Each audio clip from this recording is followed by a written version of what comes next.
Good evening, everybody. I hope you're having a good time out there. It's very different standing up here than it is sitting in the audience.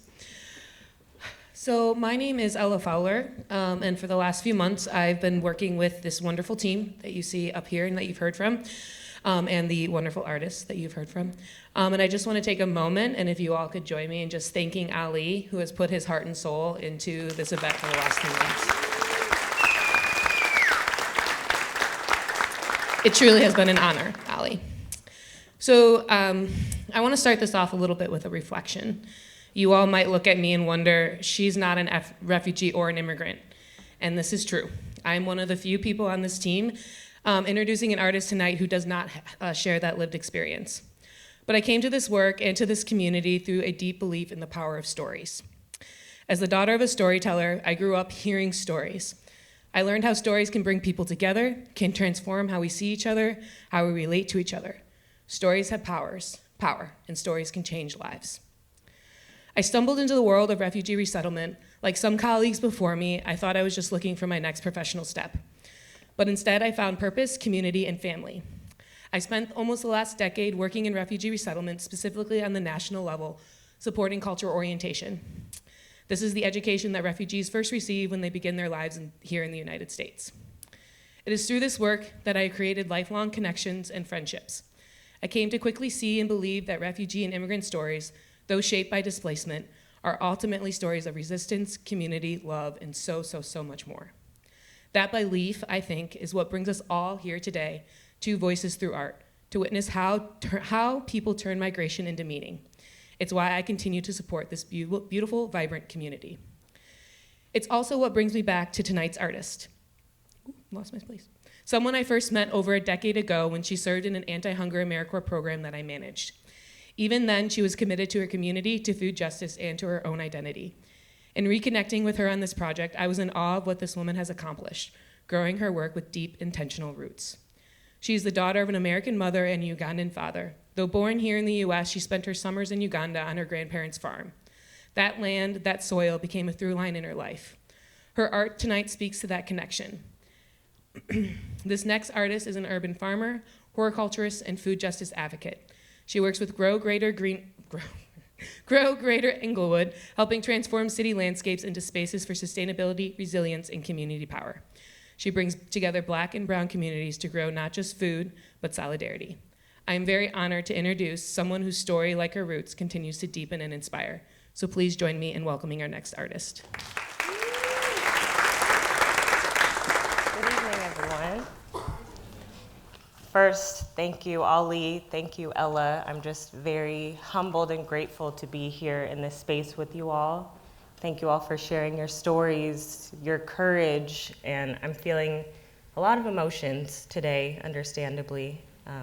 Just wanted to acknowledge that. And also, I have to candidly say, when Ali first asked me to participate in this event, I was like, Ali, but I'm not a refugee and I'm not an immigrant myself. And he reminded me that my story is valuable as well and is part of the tapestry. And I hope that as we're sitting here today, as I'm surrounded by so many amazing people who have come to this country through various avenues, pathways, I know that you're continuing generations, and I hope that I can be an example of how that continuation and that preservation of culture can look. So as Ella mentioned, my name is Nyabweza Itaagi. Most people call me Bweza.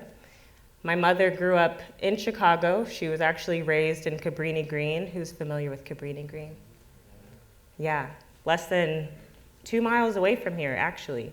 And it was a notoriously known housing project that really inflicted a lot of trauma on a lot of people, and my mother being one of those people. And she really pushed herself forward and propelled herself and came out of Cabrini and is today an immigration attorney, actually, and is doing amazing things. So shout out to her. Yes. And my father is from the southwestern region of Uganda. I didn't know that piece about Poland immigrants coming to Uganda. I think that's fascinating. But he too came from a very small village, from a family of 6 siblings, 2 parents, and found his way through a winding path to the US. And he and my mom actually met in Texas. My father was in law school as well, both attorneys somehow.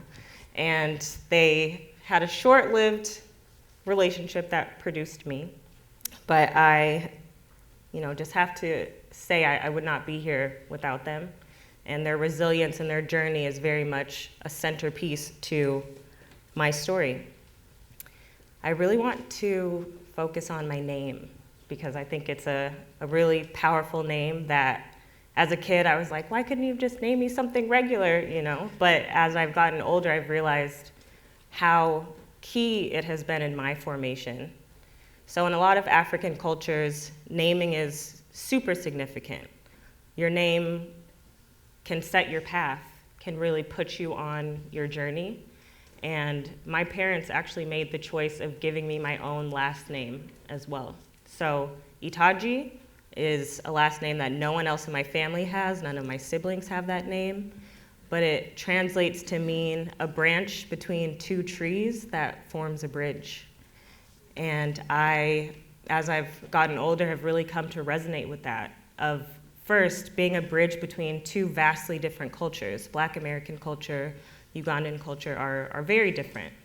And being raised in the US, in a lot of places where I myself did not feel reflected. I was born in Texas, grew up in the Denver area, and was always very other, always.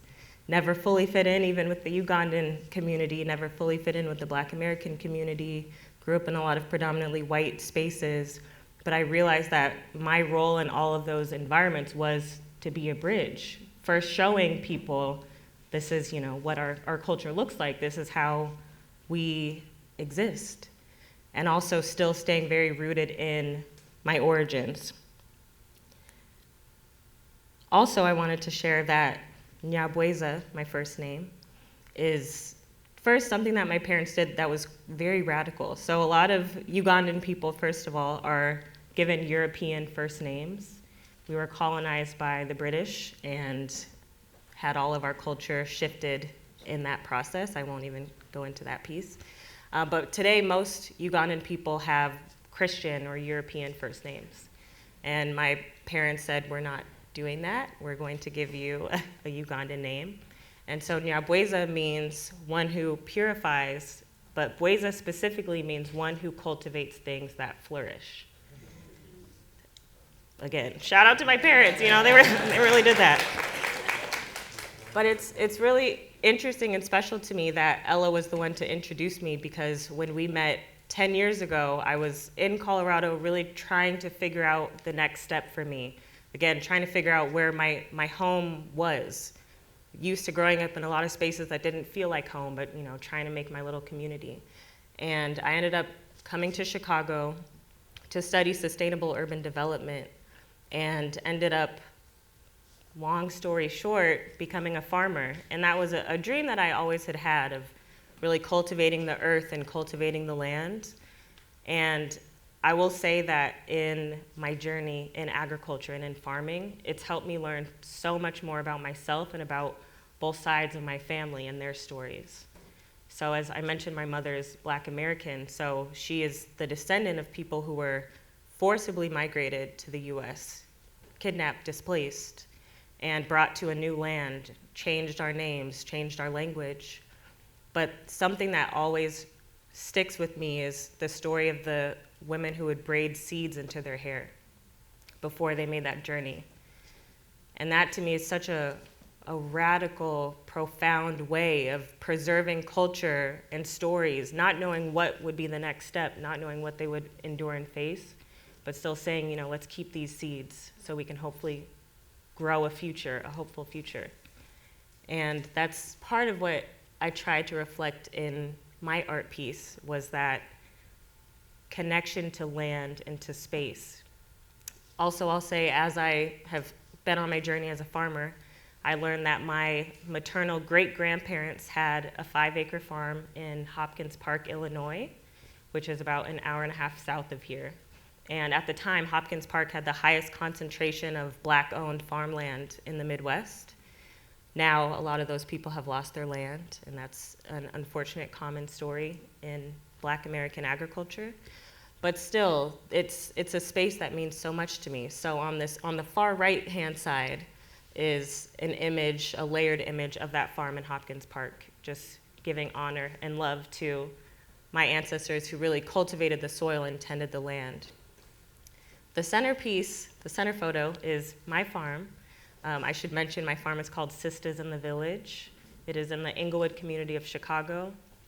I co-founded it with someone who came to be a family member, my soul sister, who had such a parallel path to me, although we had very different upbringings, different lived experiences. And Mecca Bay became an ancestor last month. And we have just had such a beautiful journey together of creating our farm, cultivating the earth, and in doing so, learning more about ways of reclaiming farming as a source of pride and resilience, especially as Black Americans in this country. And then on the left side, you will see the land of my father, Kabale, southwestern Uganda. So lush, so vibrant with these rolling hills. We joke and say you could throw seeds and anything will grow. The soil is just so rich and fertile. And that's a space that I've been very blessed to be able to go to once a year. But I do think that place and soil and agriculture is such a key component of all of our journeys, and that feeling of longing for a land that you may not be able to go to, or that feeling of missing those crops or missing those plants that you would tend to with your grandparents. And it's interesting, I feel all of that within myself as well, and I think it is an inherited and generational experience that's passed along. So in this, I also have a couple images of my grandmother on my father's side, my father as well, he's kind of hidden behind that banner over there. But all that to say that in connecting with the land, we connect to ourselves. And I hope that you all would have the opportunity to come to my farm if you're local in Chicago. On 58th and Ada, I have volunteer days, I do workshops, but all of that with the intention of creating spaces where people can feel at home, even if home is far away, even if home is not a place that you can go to anymore, but a place where we can break bread together. We can tell stories about our memories with these different crops and just feel safe and feel in community. So thank you all. I'm very grateful again to be here, and just want to leave you with this piece again of, as you all continue your legacies, even with all of your painful lived experiences, I hope that you can feel hope and encouragement of still continuing to share the stories with your children, with your grandchildren, and knowing that even if they aren't born or raised in the land that's your home, that home is still within them, that home is still within me. And so I thank you all for giving me this time.